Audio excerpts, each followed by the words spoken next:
इस्लामाबाद की फैसला कुन वक्त है। एक बाहर से एक इम्पोर्टेड हुकूमत जो एक बैरूनी साजिश के तहत हमारे मुल्क के ऊपर मुसल्लत की गई, एक हमने उस साजिश को फेल करना है, और दूसरा पाकिस्तान के करप्ट तरीन लोगों को 60% कैबिनेट जमानत पे है। अपनी कौम को निकालूंगा, इस्लामाबाद अपनी कौम को लेके आऊंगा और पैगाम दूंगा जो अमेरिका ने ये अपने साजिश के तहत इन लोगों को बिठाया, अमेरिका को भी, कि ये एक आज़ाद मुल्क है। ला इलाहा इल्लल्लाह के नारे पे ये मुल्क बना था। किसी सूरत हम स्वाय अल्लाह के किसी के सामने नहीं झुकेंगे। हम एक आज़ाद मुल्क है। एक तो साजिश हुई, दूसरा इन चोरों को जो हमारे ऊपर मुसल्लत किया गया है, इनके खिलाफ सारी कौम को खड़ा होना इसलिए है कि हमारे मुल्क का मुस्तकबिल अब खतरे में, हमारे बच्चों का मुस्तकबिल खतरे में। और जिस लीडर के पैसे बाहर मुल्क से पड़े हों, वो कभी अपने मुल्क की आज़ादी के लिए नहीं खड़ा हो सकता, वो इनकी हमेशा गुलामी करता है। अस्सलाम वालेकुम नाज़रीन, एक्सपर्ट में आपके साथ नबीला सिंधु। पैनल का तारुफ करवा दूं। पैनल में शामिल होंगे अयाज खान साहब, मोहम्मद इलियास साहब, फैसल हुसैन साहब, ब्रिगेडियर रिटायर्ड हारिस नवाज साहब।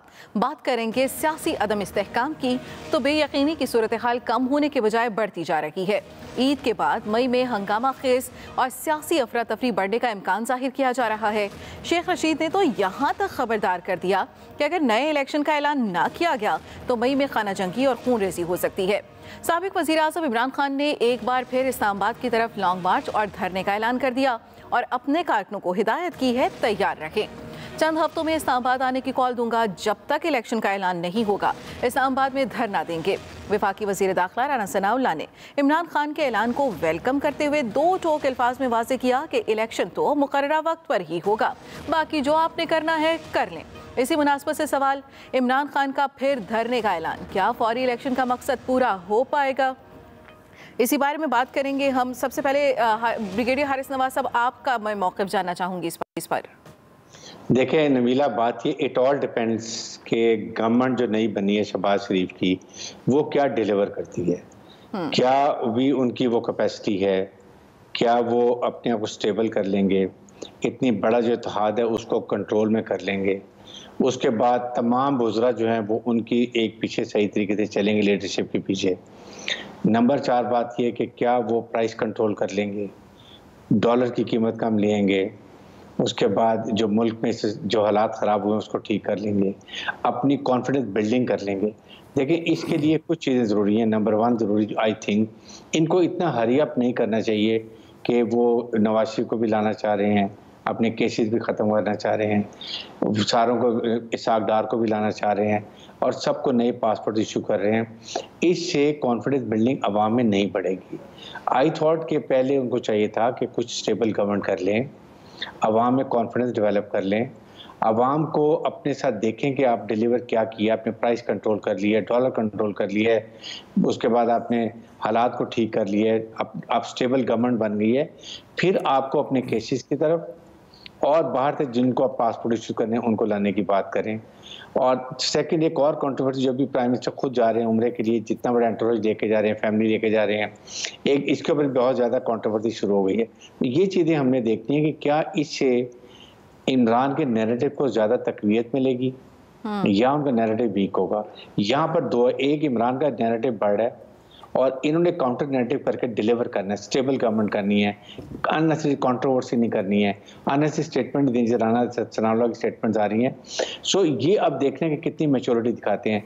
ये डिपेंड सारा गवर्नमेंट के ऊपर डिपेंड करता है कि वो कितना अच्छा कंट्रोल करते हैं, स्टेबल करते हैं और फिर इमरान के नैरेटिव को कंट्रोल डाउन करते हैं। फिलहाल उनका नैरेटिव जा रहा है और जिस तरीके से अभी आपके सामने वो बात कर रहे हैं कि अभी हम ईद के बाद कॉल देने के लिए तैयार बैठे हुए हैं, लॉन्ग मार्च करेंगे। देन लॉन्ग मार्च इस दफ़ा वो धरने की बात तो करेंगे, लेकिन धरने के लिए क्या इतना सा वेट करेंगे और he can move towards red lines. फिर देखने के उस वक्त क्या रिएक्शन होता है गवर्नमेंट का, इंटीरियर मिनिस्टर का, उससे क्या डेवलपमेंट होती है, कितना अनरेस्ट होता है, एनआरकी बढ़ती है। तो ये सारी चीजें बड़ी खतरनाक हद तक जा रही हैं। गवर्नमेंट को इसको सीरियसली लेना चाहिए और इसको कहीं ना कहीं इमरान खान के नैरेटिव को वीक करने के लिए delivery is very very important. ठीक है, तो यार साहब, धरने के जरिए क्या इमरान खान जल्द इलेक्शन का मुतालबा मनवा पाएंगे अपना? धरना तो खैर 2014 में भी करके उन्होंने देख लिया था।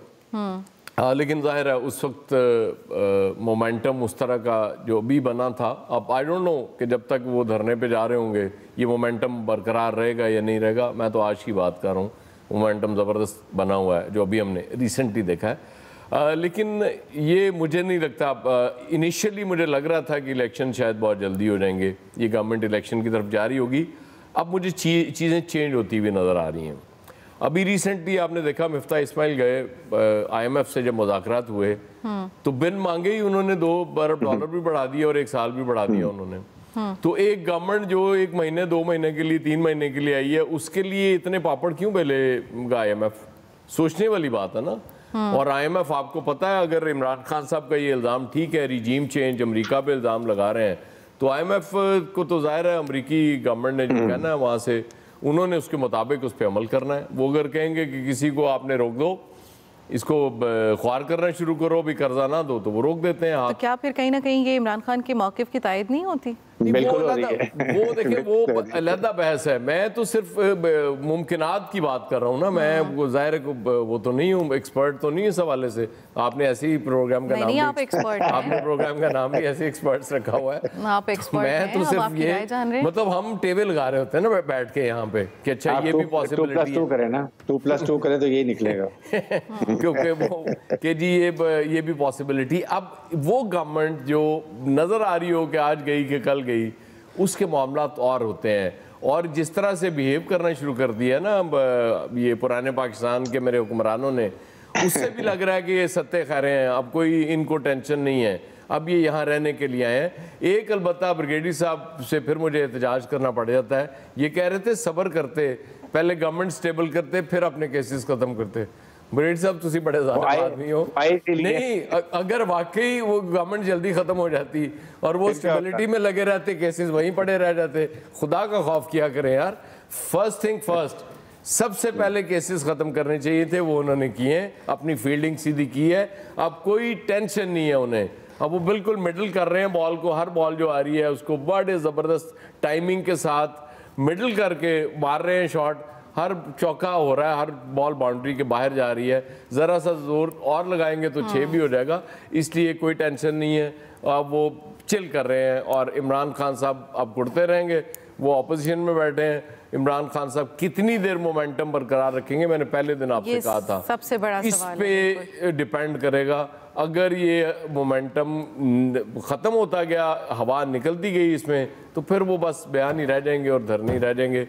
इस गवर्नमेंट को या इस सिस्टम को कोई फर्क नहीं पड़ने वाला। ठीक है फैसल हुसैन साहब, क्या इस वक्त पाकिस्तान तहरीके इंसाफ धरने की पोजीशन पे है? और अगर हम पिछला धरना भी देखें तो ये अब अगर कोई धरने की कॉल दी जाती है तो आपको लगता है कि वो धरना कामयाब हो सकेगा?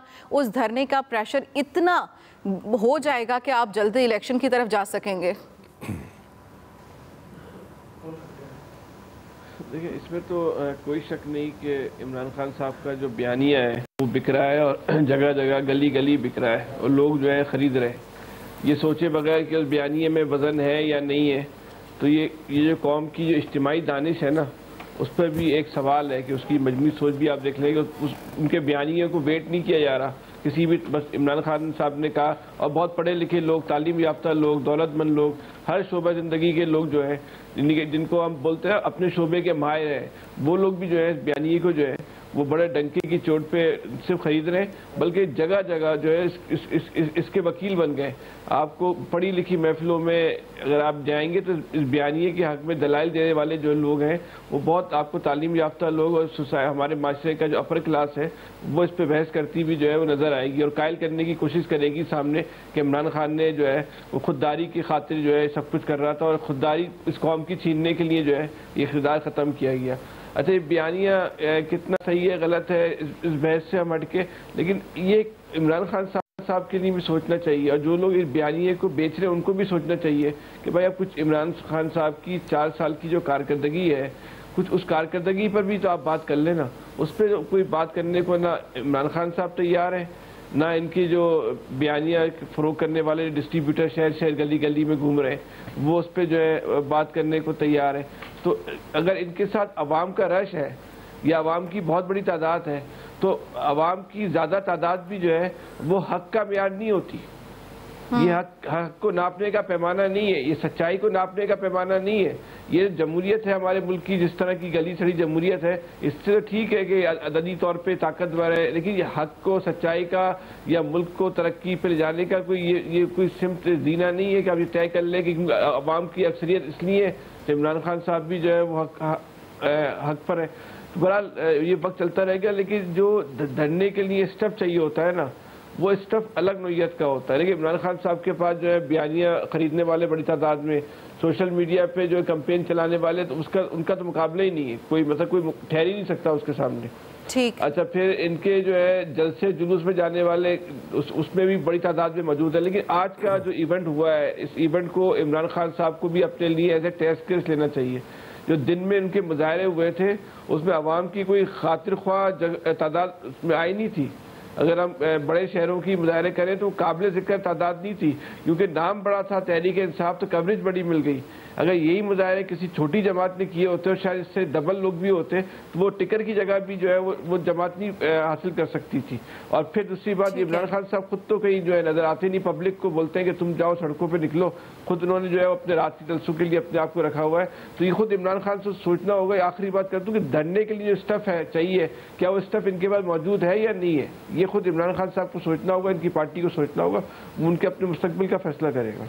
ठीक है। इलियास साहब, आपको क्या लगता है कि इमरान खान जो धरने की कॉल के लिए बार बार अपने टाइगर्स को तैयार रहने की बात कर रहे हैं, और साथ ही साथ अगर हम देखें शेख रशीद की तरफ से भी बयान आता है कि मई में हंगामा खेजी बढ़ सकती है, ये सिर्फ और सिर्फ प्रेशर टैक्टिक्स हैं, सिर्फ इस वजह से किया जा रहा है कि इदारों के ऊपर प्रेशर बढ़ाया जाए, या आपको लगता है कि धरना अमली तौर पर हम देख सकेंगे? देखें जी, आप ये देखें, उनसे जो है हुकूमत ली गई है, जब हुकूमत उनसे ली गई है तो उन्होंने जलसे तो करना शुरू कर दिए। अब जाहिर है उन्होंने धरने की कॉल भी लाहौर में इसलिए दी थी कि तुम तैयार हो, और उसके लिए देखें वो धरना भी देंगे और प्रेशर डालने की पूरी कोशिश करेंगे। और उन्होंने इस वक्त जो कहा है, जो ऐलान किया था कि गवर्नमेंट पर एक प्रेशर देंगे, और प्रेशर के बाद अगर देखते हैं गवर्नमेंट इसमें उनसे बात इलेक्शन वक्त पर करवा देती है तो ठीक है, नहीं तो फिर वो धरना तो लाजमी है। ईद के बाद देखें वो उसके ऊपर धरना देंगे और पूरे मुल्क से लोग उधर आएंगे। अब देखेंगे धरना कितने दिन तक रखा जा सकता है कि नहीं रखा जा सकता कायम उनका, ये सूरत हाल देखनी है। बाकी तो गवर्नमेंट की जानिब से तो अभी इलेक्शन की जो बात है उसको इलेक्शन कमीशन ने वाज़ेह कर दिया था कि जी 4-5 महीने लगेंगे अभी, तो उस टाइम पर लिए। लेकिन आप देख लेना तो तमाम इत्तेहादी उनमें भी ये फ़र्क आ रहा है। कोई चाह रहे हैं कि 1-1.5 साल पूरी हुकूमत करके जाएँ, कोई चाह रहे हैं कि फौरी इलेक्शन हो जाएँ। अब उनमें ये आपस में ये बातचीत ये चल रही है कि इलेक्शन कब हों, तो जब भी इलेक्शन होंगे तो उसके लिए। लेकिन ये पीटीआई की जानिब से जो इमरान खान साहब ने कहा वो धरना लाजमी देंगे, क्योंकि उनको जो सूरत हाल नज़र आ रही है, उन्होंने देखा कि IMF से भी इनके मुआहदे हो रहे हैं, वो सूरत हाल वो अपने बयानी की तस्दीक करवाना चाह रहे हैं और बताना चाह रहे हैं कि जी एक दिन में इस तरह के सारे काम हो रहे हैं, जबकि इनको जाने के लिए 2-3 चक्कर लगाने पड़ते थे। ये तमाम जो सूरत हाल है, इस सूरत हाल को देखते हुए वो उनको धरना तो लाजमी देंगे पीटीआई, क्योंकि उन्होंने इलेक्शन में अपनी देखना है, अपनी ज़्यादा नशिस्तें हासिल करनी है, अपना बयानी को स्ट्रेंथन करना है और अपनी ज़्यादा से ज़्यादा कैंपेन चलानी है इलेक्शन की। सही है। अयाज साहब, आपसे एक और छोटा सा सवाल है कि हम देख रहे थे कि जब इमरान खान हुकूमत में थे तो पाकिस्तान तहरीक इंसाफ मुख्तलिफ शहरों में जलसे कर रही थी, और तब हम ये बात करते थे कि हुकूमत किसके खिलाफ जलसे कर रही है। अब मुस्लिम लीग नून की जानिब से भी एक बयानिया सामने आ जाता है कि ईद के बाद जलसों का आगाज़ किया जाएगा। अब ये जो मुस्लिम लीग नून की जानिब से ऐलान किया गया है जलसों का, इसका मकसद क्या है, ये समझ में नहीं आता। बेसिकली जब वो जलसे शुरू किए थे इमरान खान साहब ने या PTI ने जो जलसे शुरू किए थे, वो इलेक्शन कैंपेन, क्योंकि उस वक्त तक उन्हें समझ आ चुकी थी कि वो खिचड़ी पक चुकी है और जाहिर है किसी वक्त भी कुछ हो सकता है, मतलब वो तैयार हो गए थे गवर्नमेंट छोड़ने के लिए भी, कि हमें अल्टीमेटली क्या होता है, जाहिर है गवर्नमेंट छोड़नी पड़ती है ना जब इस हालात तक चीज़ें पहुंच जाती हैं। फिर उन्होंने जलसे करने से अपना वही मोमेंटम उस वक्त का बना हुआ है बेसिकली नबीला, जो हमें बाद में भी नजर आया, क्योंकि वो उस वक्त जाके उन्होंने अपने बयानियाँ बनाना शुरू कर दिया, बताना शुरू कर दिया। अब मेरे ख्याल PMLN भी यही चाह रही है कि इलेक्शन, जाहिर है अभी फौरी तो मुझे नहीं लग रहा, 6, 8, 10 महीने, हो सकता है 1.5 साल ही पूरा करा दें इस गवर्नमेंट को, उसके बाद इलेक्शन हो जाए, ये भी पॉसिबिलिटी मौजूद है। तो वो आज से बयानियां बनाना शुरू करेंगे और जब वो इलेक्शन में जा रहे होंगे, ज़ाहिर है फिर वो पीपल्स पार्टी, एक इम्कान तो ये है कि अगर वही मोमेंटम बरकरार रहता है इमरान खान वाला, तो फिर एक पॉसिबिलिटी ये भी है जो मैंने पहले भी अर्ज किया था एक दिन आपको, कि Imran versus rest of the parties, कि सारी पार्टीज इलेक्शन अलायंस बना के लड़ रही हों, वो जैसे माजी में होता रहा है, वो इंतखाबी इत्तेहाद बनते रहे। ये भी एक पॉसिबिलिटी हो सकती है कि सब इंतखाबी इत्तेहाद में और इमरान खान अकेले दूसरी तरफ से इलेक्शन लड़ रहे हो। लेकिन ये डिपेंड करेगा उस मोमेंटम पे और उनकी पॉपुलैरिटी के, वो वहां तक लेके जाते हैं कि नहीं। ठीक है, एक्सपर्ट की राय आप जान चुके लेंगे। ब्रेक के बाद दोबारा हाजिर होंगे, साथ रहिएगा।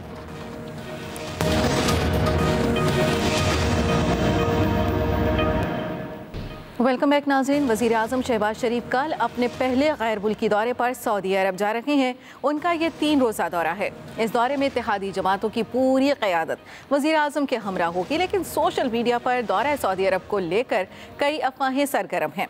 सोशल मीडिया पर जारी होने वाली लिस्ट के मुताबिक सहाफ़ियों के अलावा 75 अफराद दौरे में शामिल हैं, जिनमें मरियम नवाज समेत शरीफ ख़ानदान के अफराद की तादाद 16 बताई जा रही है। इसके साथ PIA को बोइंग तैयारा 777 को भी तैयार रखने की खबरें सामने आ रही हैं। ताहम गवर्नमेंट की जानिब से इसकी मुसलसल तरदीद की जा रही है। उधर मरियम नवाज के पासपोर्ट की वापसी की दरखास्त लाहौर हाई कोर्ट के लिए बड़ा इम्तिहान बन गई। दरखास्त की समाअत करने वाला तीसरा बेंच भी तहलील हो गया, जिससे मरियम नवाज की सऊदी अरब रवानगी मुश्किल पड़ गई है। इसी हवाले से सवाल कि वज़ीर आज़म के दौरा सऊदी अरब सोशल मीडिया पर आने वाली खबरों में कितनी सदाकत है। दौरा सऊदी अरब में वज़ीर आज़म के साथ इत्तेहादी जमातों की पूरी क़यादत शामिल है। इतना बड़ा वक्त लेकर जाना क्यों ज़रूरी है? क्या कहेंगे फैसल साहब, इतना बड़ा वक्त लेकर जाना क्यों ज़रूरी है?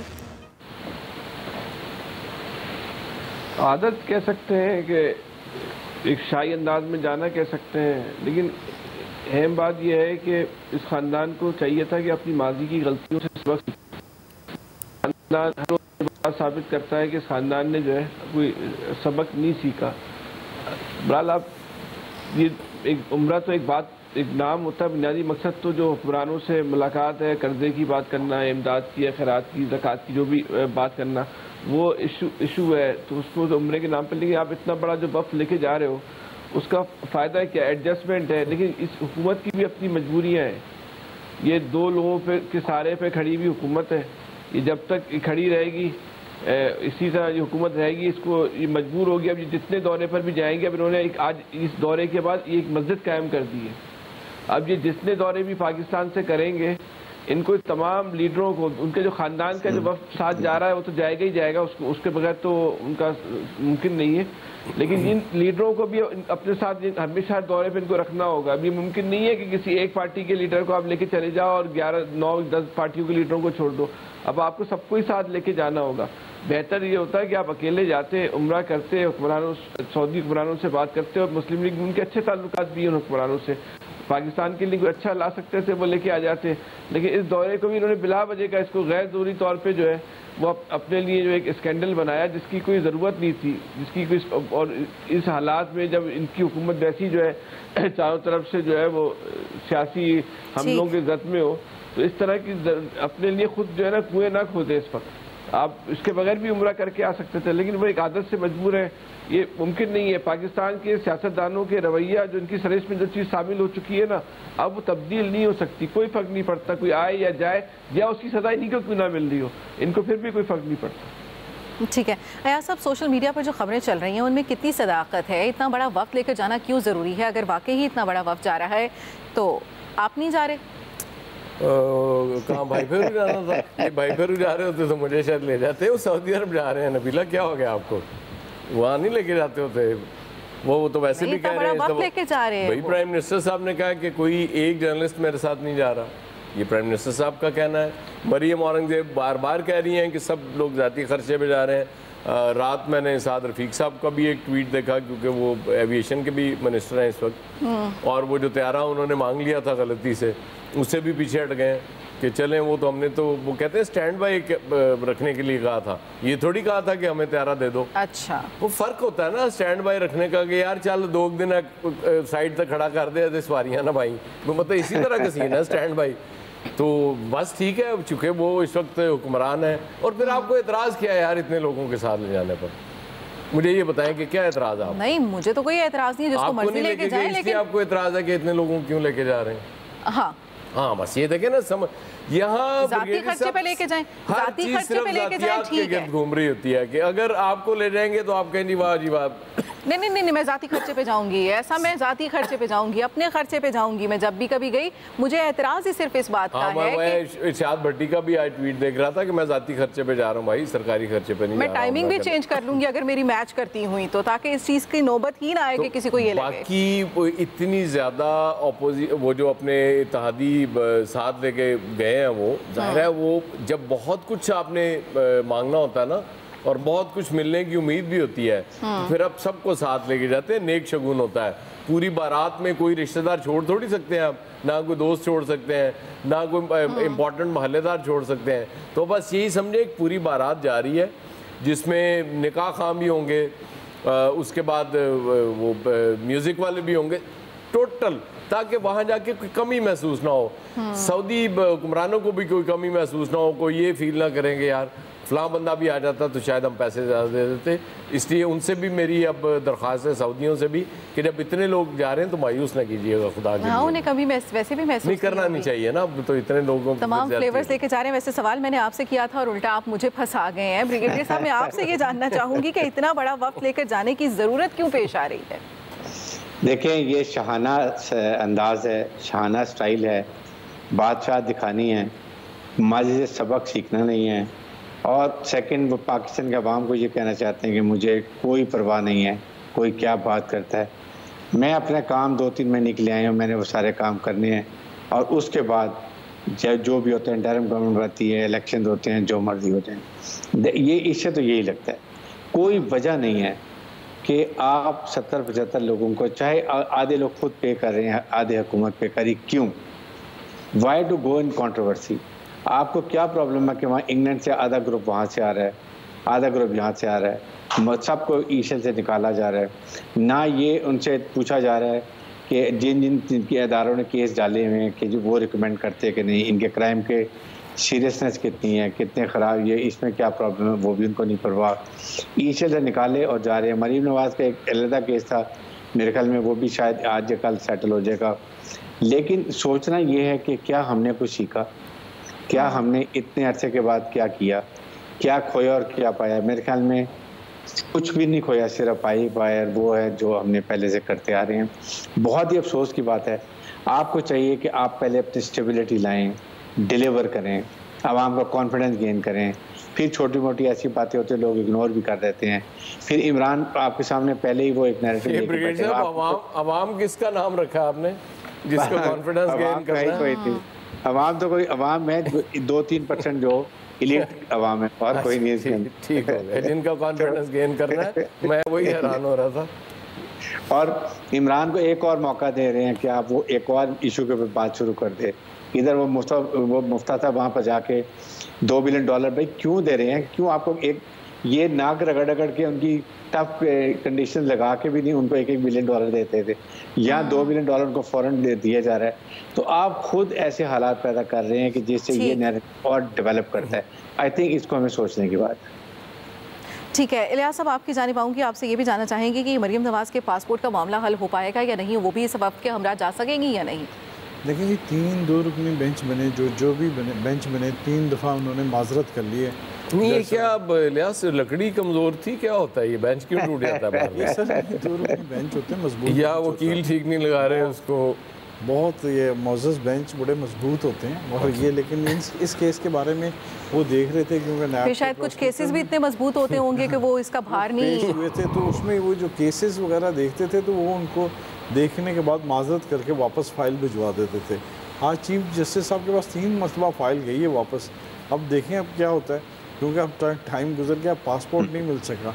हालांकि उनके लिए ये दौरा बड़ा ज़रूरी था, बड़ा अहम था, क्योंकि उधर सारे सबके साथ जाना, उन्होंने बड़ा ये इस पर फैमिली रीयूनियन भी तो होनी थी यार, ये बड़ा जुल्म हुआ है। तो वो नहीं तो हमजा का क्या बनेगा?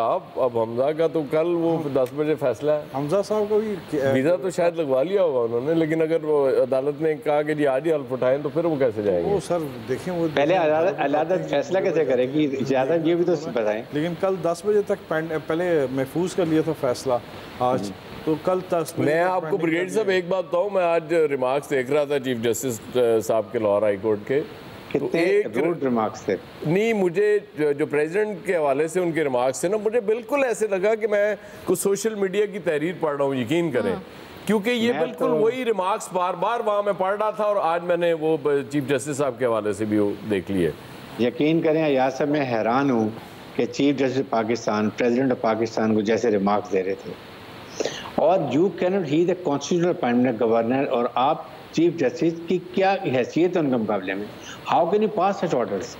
और हमने ऑर्डर दिए थे, उन्होंने रवैया चेंज नहीं हुआ, ऐसे बात नहीं होनी चाहिए। हाँ, ये मुझे भी हैरत हुई है वैसे इन रिमार्क्स पे। चलें, आप लोग अपनी अपनी हैरत से बाहर आए, हम ब्रेक की तरफ जाते हैं और ब्रेक हम बढ़ेंगे अपने दूसरे टॉपिक की जानिब, साथ रहिएगा।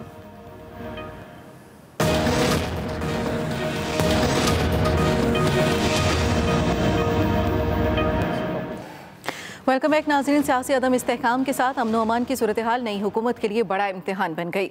हालिया कई दिनों से अफगान सरहद पर मुल्क दुश्मन अनासर मुतहरिक हैं और सिक्योरिटी फोर्सेस पर हमले किए जा रहे हैं। आज कराची यूनिवर्सिटी के करीब बम धमाका हुआ, जिसमें 3 चीनी शहरियों समेत 4 अफराद के जाम बहक होने की इत्तलात हैं। धमाके के बाद वज़ीर आला सिंध मुराद अली शाह चीनी कौंसल खाना पहुंचे, ताज़ियत का इजहार किया और तहकीकात की मुकम्मल यकीन दहानी कराई। इसी से मुतालिक सवाल कि मुल्क में दहशतगर्दी के वाक़यात नई हुकूमत कैसे काबू पाएगी। फैसल साहब, आपसे इसका आगाज़ करेंगे। सबसे पहले तो थोड़ा सा हमें ये कराची का जो वाक़या हुआ है, इसमें अभी तक कोई पेशरफ्त हुई है, इस बारे में भी अपडेट कर दीजिएगा। देखिए, बड़ा अफसोसनाक एक वाक़या है कि वो एक इंस्टीट्यूट था, चीनी लैंग्वेज इंस्टीट्यूट था, और बहुत सारे लोग उसमें इंस्टीट्यूट में सीखते थे और उसके बाद वो सिर्फ पाकिस्तान से बाहर भी जाते थे, तो बड़ा एक अच्छा इंस्टीट्यूट था।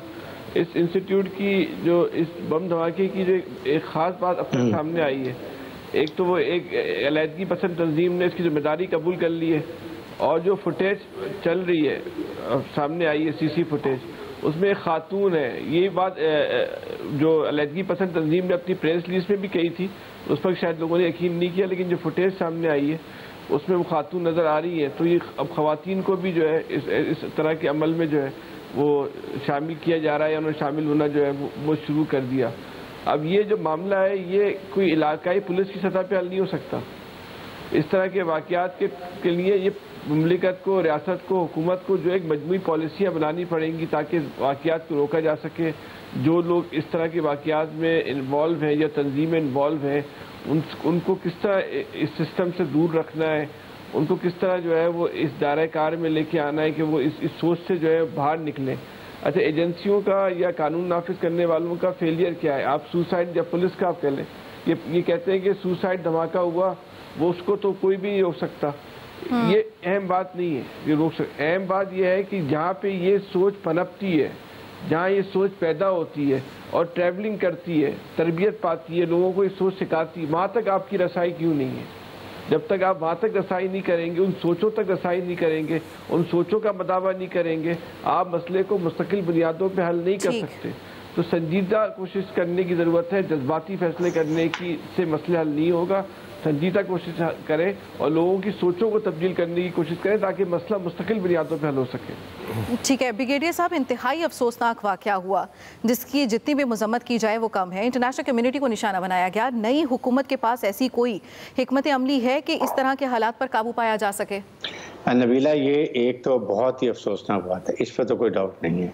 और ये जो इस वक्त पाकिस्तान में सिचुएशन है, पोलिटिकल इंटरनल, ये बेस्ट सूटेड है इन एनवायरनमेंट्स के लिए, क्योंकि इस वक्त गवर्नमेंट स्टेबल नहीं है। इधर इमरान खान साहब ने अपने वो जलसे शुरू किए हुए हैं, मूवमेंट शुरू की हुई है। अगर इन सारी चीज़ों को देखें तो फिर आपको पता चलता है कि ये कितना ख़तरनाक खेल खेलने का वक्त हो दुश्मन के लिए। इधर बलूचिस्तान में रोज़ाना हमारे ऑफिसर और फौजी शहीद हो रहे हैं, और बड़ा, और उसको किसी को परवाह नहीं है। छोटी सी खबर आती है वो चले जाती है, या उनकी फैमिलीज को पता है, या वो ट्रुप्स को पता है, या आर्मी को पता है कि वो थे अपनी।